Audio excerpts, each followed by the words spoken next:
নমস্কার বন্ধুরা, শানিজ ভয়েসে আপনাদের সকলকে জানাই সুস্বাগতম। কিছুদিন আগে আমি আমার পরিবারের সঙ্গে ইছামতি নদীর পশ্চিম পাড়ের উত্তর 24 পরগনা জেলার টাকি শহরে গিয়েছিলাম। আর এর পূর্ব পারে রয়েছে বাংলাদেশ। ভীষণই সুন্দর একটা জায়গা।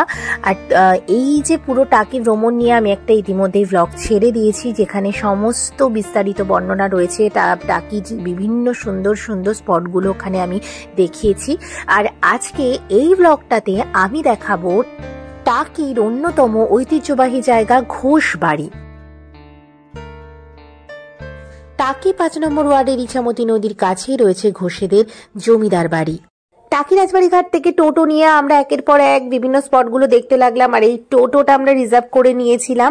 আর আমাদের কত ভাড়া পড়েছে এই সম্পূর্ণ টাকির বিভিন্ন স্পটগুলো দেখতে, সেই সমস্ত বিষয়গুলো আমি আমার অন্য ব্লগে রেখেছি। আর সেই ব্লগের লিঙ্ক আমি ডিসক্রিপশন বক্সে দিয়ে রাখছি। এরপরে আমরা ধীরে ধীরে এগোতে এগোতে আমরা চলেই এলাম টাকি ঘোষবাবুর পূজা দালানে। এবার চলে এসেছি টাকি ঘোষবাবুর দুর্গা দালান, এই পূজা দালান সরি। জীর্ণ অট্টালিকার ইটের পাঁজরে লুকিয়ে রয়েছে বহু অজানা ইতিহাস। প্রবেশ মূল্য রাখা হয়েছে মাত্র 10 টাকা। মূলত বাড়িটি রক্ষণাবেক্ষণ এবং সংস্করণের ক্ষেত্রে কিছুটা সাহায্য লাভের জন্য এই অর্থটা রাখা হয়।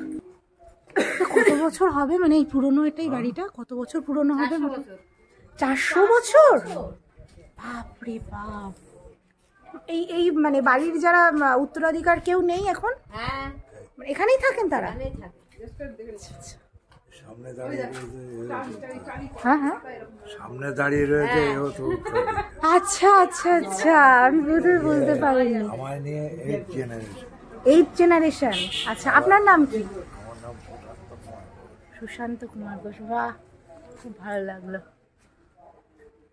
মানে এইগুলো টাচ করলে মনে হয় যে মানে কি একটা যেন টাচ করছি, মানে ভীষণই একটা অন্যরকম ফিলিংস লাগে। কত বছরের পুরনো, হ্যাঁ, কত মানুষ যে ছিলেন যারা এখানে কোনো এক সময় হেঁটে গেছেন, ঘুরেছেন। হ্যাঁ হ্যাঁ, আচ্ছা, মানে এই এই ওটার নিচে ঘর।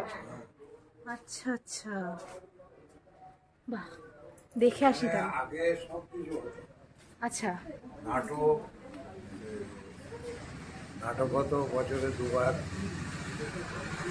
একবার হতো এই দুর্গা পুজোর পরে, আর একবার হয় কালী পুজোর পরে, ওই শীতের টাইমে। আচ্ছা, মানে নাটকের দল আসতো নাকি বাড়ির সবাই মিলেই আর কি? দল আসতো দুর্গা পুজোর পরে যেটা হতো। আচ্ছা আচ্ছা, বাড়ির সব অনুষ্ঠান, একটা নাটক টাটক হতো। বাহ, মানে খুব কালচারাল ব্যাপার।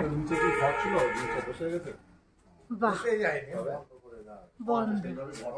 বাহ, তাহলে দেখে আসি আমরা। খুব ভালো লাগলো। উনি কিন্তু এখানকারই একজন উত্তরাধিকারী। ভীষণই ভালো লাগলো জায়গাটা। এই হলো সেই পূজা দালান। এবাড়ির পুরনো দুর্গা দালানের সব খিলানে অবহেলা ও অযত্নের ছোঁয়া স্পষ্ট। তবে প্যালেস্তারা খসা ছাদের দেওয়ালে আজও জমিদারি মেজাজের আভাস পাওয়া যায়। প্রায় 350 বছর আগে জমিদার হরিনারায়ণ ঘোষ এইখানে পুজোর সূচনা করেন। অবিভক্ত বাংলার খুলনায় ঘোষেদের জমিদারি ছিল। বহুকাল হলো তাদের সেই জমিদারি নেই। সেই জমিদার বংশের প্রথা অনুযায়ী এখনো এই প্যালেস্তারা খসা দুর্গা দালানেই আজকের প্রজন্ম পুজো করে চলেছেন। একসময় কাঠের বিশাল ফটক দিয়ে টাকির জমিদার ঘোষবাবুদের বাড়িতে পা রেখেছিলেন নেতাজি সুভাষচন্দ্র বসু। এসেছিলেন বঙ্কিমচন্দ্র চট্টোপাধ্যায়, শরৎ বোস প্রমুখেরা।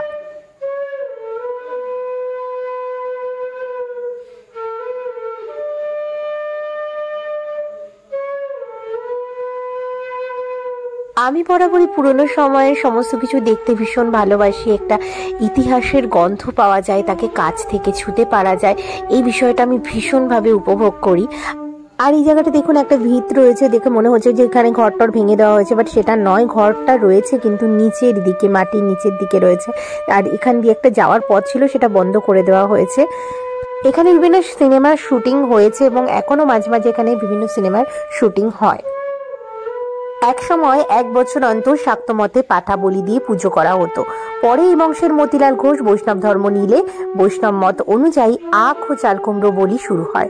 সেই প্রথা আজও চালু রয়েছে। সাহসী মতিলাল লাঠি খেলায় সিদ্ধহস্ত ছিলেন।